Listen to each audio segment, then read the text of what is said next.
Hello, and welcome to another edition of A Little Birdie Told Me, the old Pawpets News. I'm Mockingbird, your fine-feathered, friendly news reporter on the scene. Well, we're starting to see the holiday season more quickly approaching, and that means that families and friends everywhere are scrambling to the malls and shopping plazas for ideal gifts this year.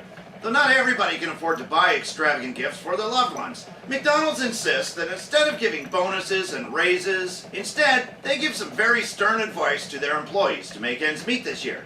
Their advice is to simply sell off their Christmas gifts in order to get by this holiday season. This ignorant piece of advice has been the center of the news as of late for McDonald's carelessness toward their employees. The group Low Pay Is Not Okay is outraged on the sheer heartlessness of McDonald's and their thoughtless advice given unto their employees. But the advice doesn't stop there. McDonald's continues to help their employees get through their debt by advising them to eat smaller portions of food and elude themselves into feeling full by eating less more often. If that's not enough, McDonald's is also urging their employees to obtain food stamps. This advice was sure to make a lot of McDonald's employees outraged and stressed with the thought of having to return Christmas gifts just to make ends meet this holiday season. With their crummy minimum wage pay and an extra added bonus, McDonald's also advises employees, sing your stress away and don't complain.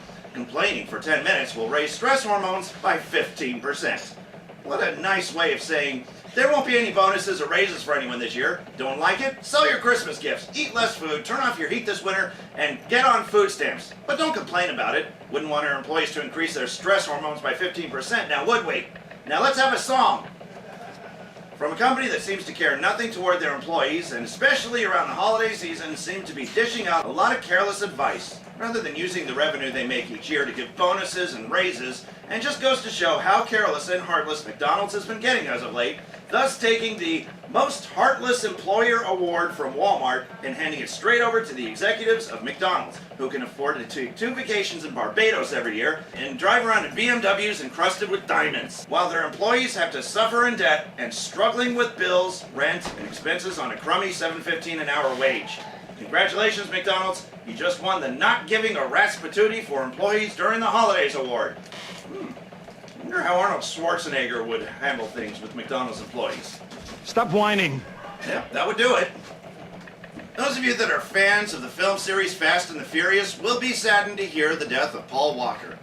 He got his big screen start in 1986 with films such as Monster in the Closet and Programmed to Kill, before cranking out bigger Hollywood blockbusters with Varsity Blues in 1999, Joyride in 2001, and in the very same year, the very first Fast and Furious film, which would spawn 6 sequels before his death on November 30th.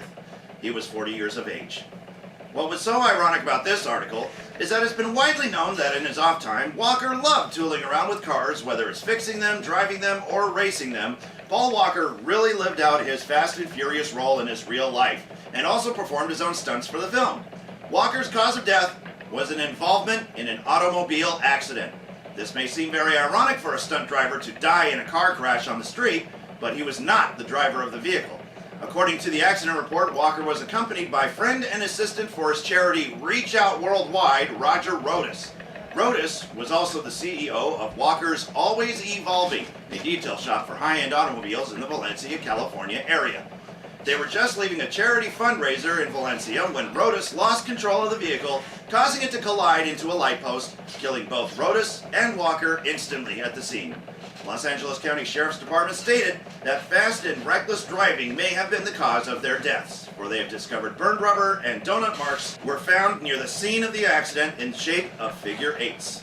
Walker will make his final film performance in the forthcoming film Fast and Furious 7, where he will be seen playing the role of Brian O'Connor one final time. At this time, it is unknown what effect Walker's death will bring to the future installment of the film's franchise. In a recent report, the chairman of Furfright Incorporated has declared the official closing of the 10-year-old convention. Founded in Middletown, Connecticut, the convention thrived to become one of the top furry conventions in the United States, ranking in at number 5 in the most attended anthropomorphic furry conventions in the world. In 2003, Bellic Bear and his wife, Keegra Leopard, pulled together their resources and opened the first horror-themed furry convention, conveniently held just before Halloween each year. After 10 successful years, as announced on December 1st of this year, Furfright has no choice but to close its doors forever due to a change of events in the convention chairman's personal life and family life, and can no longer put time and effort into making the convention prosper.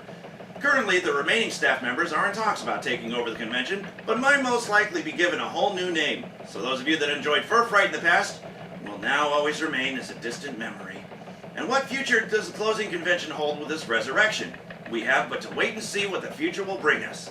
On behalf of the Pawpets show, I feel I speak for the entire cast and crew when I say that Furfright was one of the good anthropomorphic furry conventions to ever run, and that we will all miss it now that it's gone. To Bellic, Kigra, and the staff members that made Furfright possible, we'll miss you all. And in local news, the Pawpets resident Caffeine Kitty is in the Believe It or Not files, for she has gotten a total of 5 consecutive years without a single week of sleep. Now, I know for a fact that no matter what species of animal you are, sleep is very important to us all. And without it, our bodies would surely perish from fatigue and overexertion. But as you can see, Caffeine Kitty is still plugging away as if she gets a full 8 hours of sleep per day. Here with us an amazing report is our own resident bird, Crackle Raven. Hey Crackle, would you care to enlighten us on this hard-to-believe story? Thank you, Mockingbird. As you can see, I'm here with Caffeine Kitty, and according to eyewitnesses, she has gone at 5 consecutive years without sleep. Caffeine, how do you do it? Well, Crackle, it was easy. First, I knew I couldn't take all the credit. I live with a deranged mouse as a companion, and his lunacy is enough to keep me awake as it stands. Is it safe to say that it's because of his loud behavior that kept you awake? Oh no, Crackle. It was coffee. Lots of coffee and soda. Soda and coffee. Sometimes I mix my coffee with my soda, and other times I would mix soda with my coffee. Well, I would think that it would be the same beverage now, wouldn't it? Oh, well, yes, I suppose it would be the same. And what sort of support does your companion Screwball give you? He must help take care of your needs.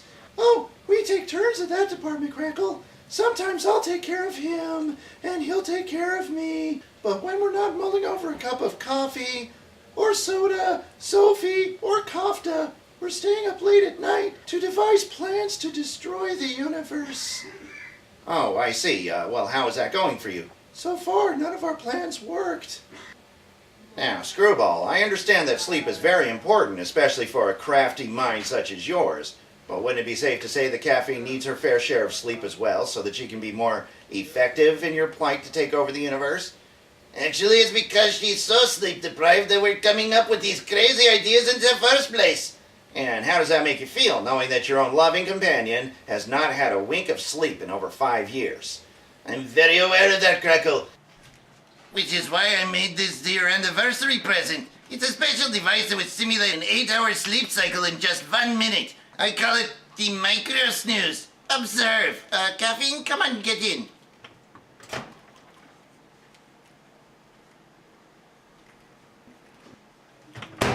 There.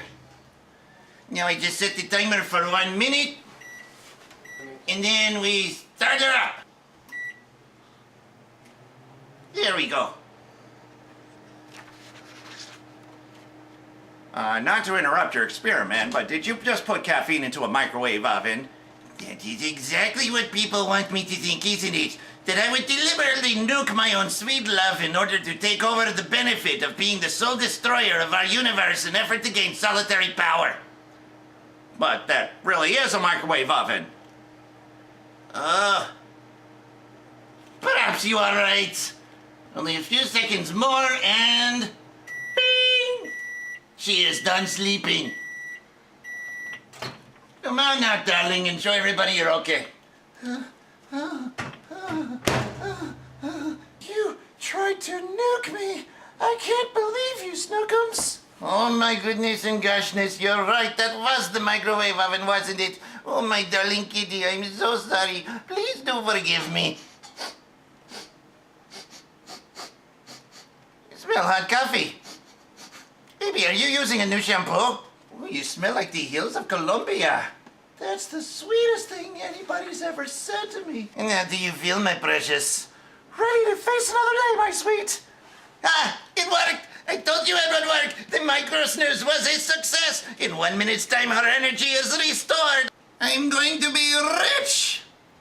Well, viewers, it seems we'll be hearing about this new sleep enhancement device in the near future, when it's made available at outlet stores such as Sears, won't we? Huh? You talking crazy, Crackle? I'm not going to market it.